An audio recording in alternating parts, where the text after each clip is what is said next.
Si vous avez aimé Logan, vous êtes peut-être intéressé par On l'appelait Robin des Bois, où ce brave Hugh Jackman ne joue pas un vieux Wolverine, mais un vieux Robin des Bois. Alors je le dis clairement, c'est pas pareil, mais ça veut pas dire que c'est pas bien.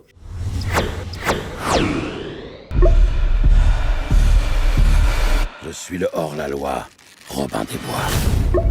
Vous attendiez peut-être aussi le film grâce à son réalisateur, Michael Sarnowski. Je sais que c'est mon cas en tout cas, car j'avais comme beaucoup été très impressionné par son premier film Pig, ou plutôt j'avais surtout été surpris, parce que Pig n'est pas parfait loin de là, mais il est surprenant.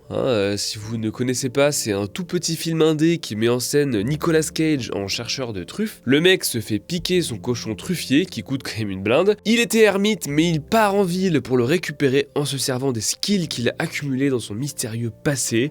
Dit comme ça ressemble un peu à une série B un peu naze, un sous John Wick avec des cochons. Mais en fait, pas du tout. Sarnowski s'amuse justement à détourner les codes d'un certain cinéma pour transformer son histoire en jolie fable sur l'authenticité et sur la sophistication. C'était hyper bien foutu alors que l'évolution du scénario est quand même franchement audacieuse, et c'était vraiment précis dans sa description d'un petit monde urbain qui se targue de vouloir revenir à l'essentiel sans même vraiment savoir ce que ça veut dire. Nicolas Cage, qui s'est énormément investi dans le rôle, a dit plusieurs fois par la suite que c'était son meilleur, et d'ailleurs il lui doit en partie son retour dans de grosses productions. Et vous savez, dans l'industrie il y a une règle tacite mais qui est respectée par tous les grands artistes, Nicolas Cage a toujours raison.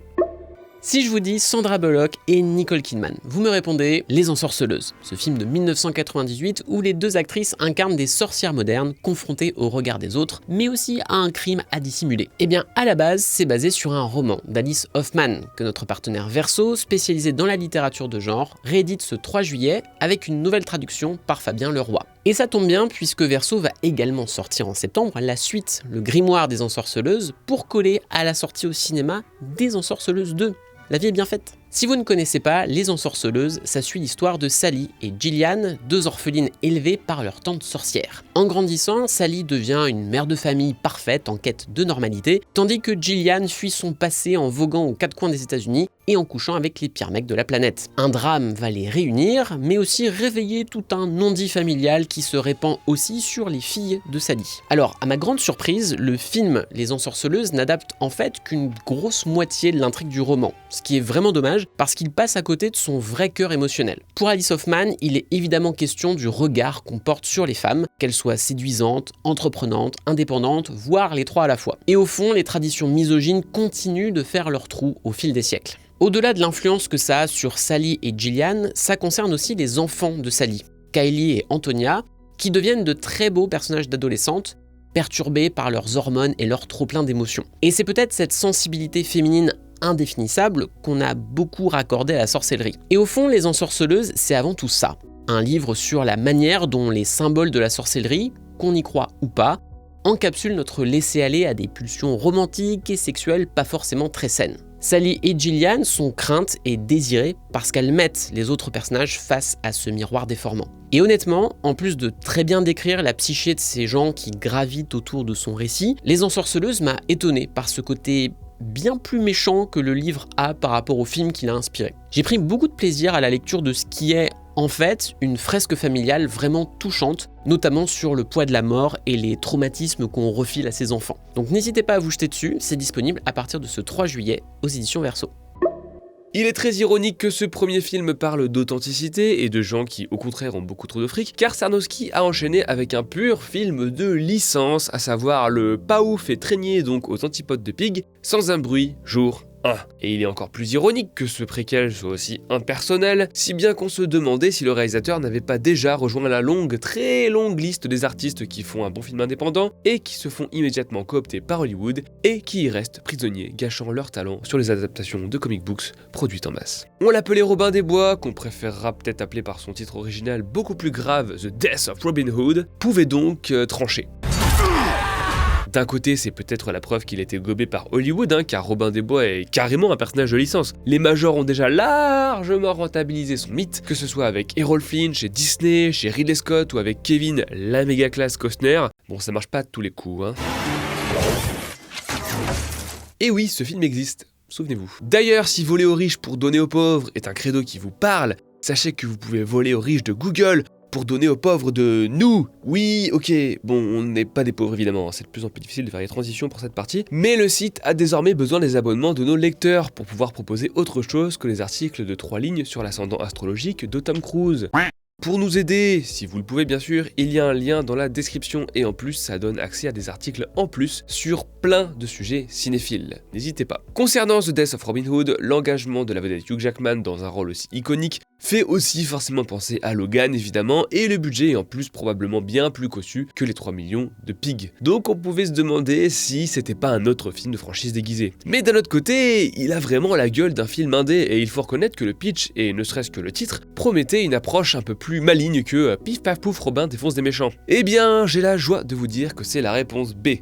Dans ce film, Sarnowski imagine un Robin des Bois certes vieillissant, mais surtout aux antipodes du héros romanesque incarné par Errol Flynn ou Kevin Costner. La thèse est annoncée dès la séquence d'introduction, le mythe de Robin des Bois est faux. Le vrai Robin des Bois est juste un criminel qui n'a jamais fait la distinction entre les riches et les pauvres, et qui surtout a massacré hommes, femmes et enfants toute sa vie, sans vraiment leur demander le montant de leur compte épargne. Et on est très loin de la rédemption hollywoodienne. Robin est vraiment un monstre, ultra violent.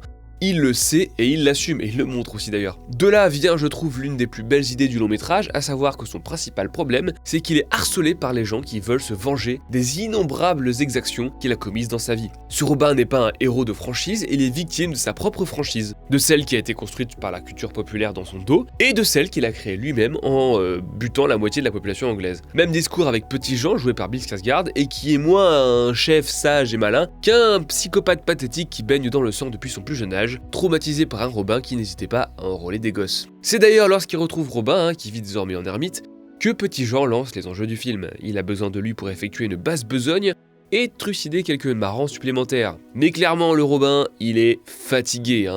Il ne faut donc pas s'attendre à un blockbuster d'action, et d'ailleurs, les débuts de la promotion ont peut-être un petit peu induit le public en erreur. Lorsque les premières images sont sorties, Sarnowski avait beaucoup parlé de comment il mettait en scène les combats, c'est-à-dire non pas comme des mano à mano super chorégraphiés, mais comme des luttes à mort sales, gore et désespérées. Et c'est totalement le cas dans la première partie du film, qui comporte effectivement une séquence de baston particulièrement brutale et éprouvante. La bagarre! Mais la structure du film est clairement construite en 2 parties. La deuxième partie débute après approximativement un tiers de la durée, et elle est pas du tout, mais alors pas du tout riche en bagarre. Bien au contraire, elle organise la rencontre avec un personnage mystérieux joué par Jodie Comer, et elle offre au personnage une forme d'apaisement. Et bien sûr, c'est le passage de cette première partie à la seconde qui constitue le cœur du long métrage.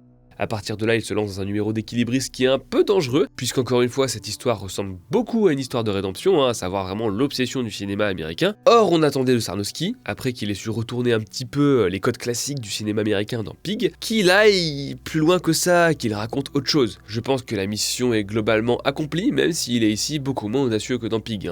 Il n'échappe pas à quelques poncifs sur le plan technique, avec par exemple un changement de format d'image pour représenter le changement de section du film, comme si ce nouveau décor n'était pas suffisant pour vraiment exprimer le basculement de l'intrigue. Sur le plan des personnages aussi, car il y a une gamine bien sûr, qui va représenter une forme d'humanité et d'espoir pour le futur. Mais surtout, il y a le fameux personnage de Jodie Comer qui devient vraiment intéressant vers la fin, mais qui lorgne un peu au milieu sur une figure féminine quasi angélique, très lisse et parfois un poil caricatural. Quelques détails qui me font personnellement préférer Pig donc, mais qui ne m'empêchent pas d'apprécier ce numéro d'équilibriste parfois plutôt touchant. Car encore une fois, le film fonctionne vraiment bien quand il met en scène non pas la rédemption, mais son impossibilité, justement. Il raconte un mal si profond qu'on ne peut pas le pardonner. Déjà parce que le niveau de violence défie toute sensibilité humaine, et aussi parce que le passé de Robin a pourri une société tout entière quand on y pense.